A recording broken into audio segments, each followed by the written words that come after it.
Before the sun had fully climbed into the sky, 3 girls stood at the forbidden river with clay pots in their hands and fear sitting in their throats. The water was too still. No birds crossed above it. No frogs leapt along its edge. Even the reeds seemed to be watching. Ada was the first to speak. "Let us fill the pots and leave." Her voice was low, as though she feared the river might hear her. But Muna had already seen something near a twisted root where the mud was dark and wet. "Come and help me," she hissed, kneeling. Half buried in the mud was an old leather bag. The bag looked heavy before they touched it.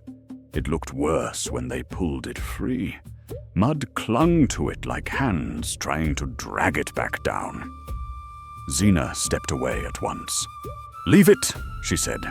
"Anything that sits at this river waiting to be found is not for us." Muna ignored her. Ada helped, though reluctantly. Together they dragged the bag onto the bank. Its leather was old, dark, and swollen with wet. Yet when Muna forced the zipper open, light spilled out. Inside were bundles of money. Fresh notes, clean notes, more money than any of the girls had seen in one place. Muna laughed first. Ada froze next. Xena did not move at all. Her eyes narrowed. The bag had been inside wet mud. The riverbank was soaked, but the money was dry. Then she saw it. The side of the bag rose slowly and fell again, like a chest breathing. Xena whispered, "Why is the money dry? But the bag is breathing." At that exact moment, the zipper pulled itself halfway shut. The village of Oshimiri was built near thick trees and red earth paths, where elders spoke carefully, and children were expected to listen. In Oshimiri, one warning was older than most family compounds. Never go to the old river after the first rooster crowed. Nobody gave children a full explanation. The elders only said, "The river gives gifts it will later come to collect." That sentence was enough for most people. It was not enough for Muna. Muna had always laughed at warnings. If an elder said a path was dangerous, she wanted to walk it. If a mother said a place was forbidden, she wanted to see what made it special. Ada was not like that. She had courage, but not carelessness. Xena was quieter than both of them, and often noticed danger before others did. Then the dry season grew harsh. The village stream shrank. Pots were harder to fill. Women had to walk farther. Tempers were shorter. Muna began saying what others were afraid to say. "Why should we suffer while the forbidden river sits full?" Ada argued. "Because the elders told us not to go." Muna laughed. "The elders warn us about everything. If they see a child eating mango too fast, they will say the mango has a spirit." Xena did not laugh. She had heard older stories about the river, about a fisherman who found wealth there, went home smiling, and returned 7 days later without ever being seen again. But when Muna and Ada decided to go anyway, Xena followed them.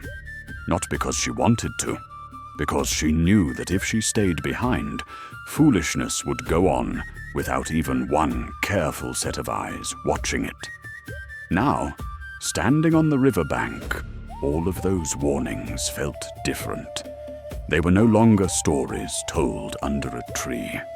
They were air pressing against the skin. They were silence sitting too heavily between breaths. Ada bent quickly to fill her pot. She did not want to linger. Every few seconds she looked over her shoulder, as though expecting someone, or something, to rise from the water behind her. Muna never looked behind her. Her whole attention stayed on the bag and the money inside. Her eyes widened, not in fear, but in hunger. "Do you know what this can do for us?" she whispered. "Do you know how many things this can buy?" Ada swallowed. Maybe we should take it to the elders. Muna grabbed a bundle and pressed it against her chest.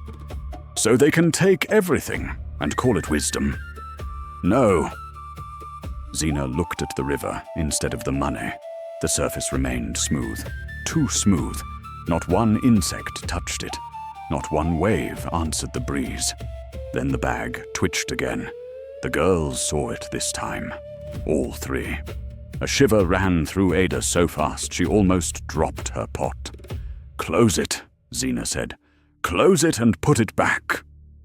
But fear came late. Greed had already entered the scene first. Muna stuffed several bundles into her wrapper. Touched.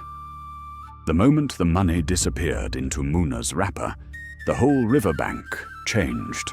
It was not dramatic at first. No thunder, no storm. Just a feeling, like the world had opened one eye. The zipper on the leather bag pulled itself shut with a wet, metallic sound. Ada screamed and stumbled backward. Muna jumped away. Zena grabbed her clay pot and turned toward the path. Then the bag moved.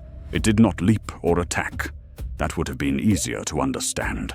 Instead, it gave one slow, dragging shift in the mud, as though deciding whether to follow them or wait. That was enough. The girls ran.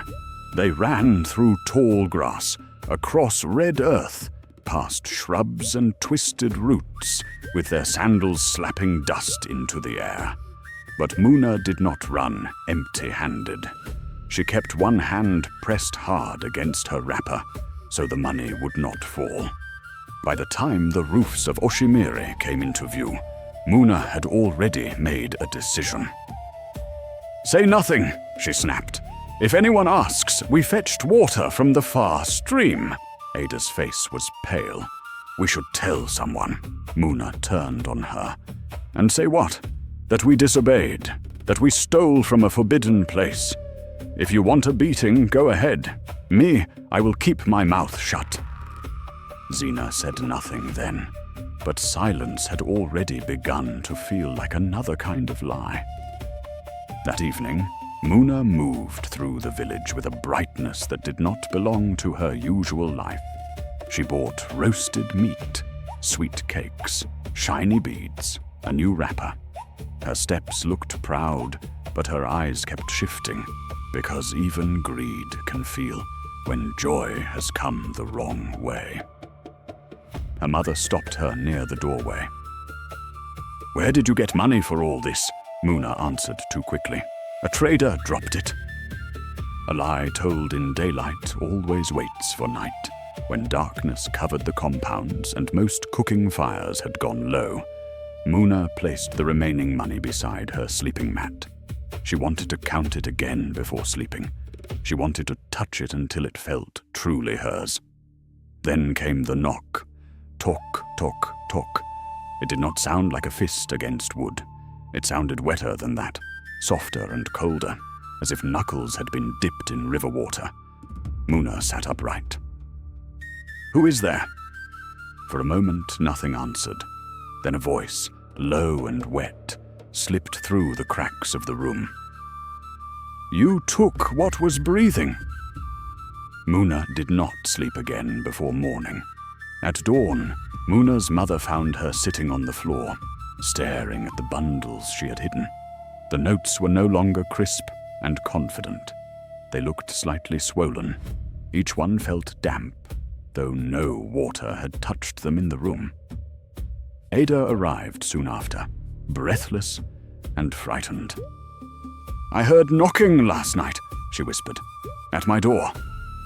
Zena stepped in behind her. "At mine, too." They all looked at the money. A smell rose from it now. Mud, stale water, and something older, something trapped. Muna's face hardened, because fear was trying to enter a place greed still occupied. "You two are jealous," she said, though her voice shook. "You think I am lucky. That is all," Zena pointed. "Then why does it smell like river mud?" Muna, angry and unsettled, threw one bundle into the fire. The flame hissed and went out. She buried another behind the house. The earth pushed it up again, as though refusing to keep it. She stuffed the rest inside a clay pot and covered it tightly. For one moment, everything became quiet.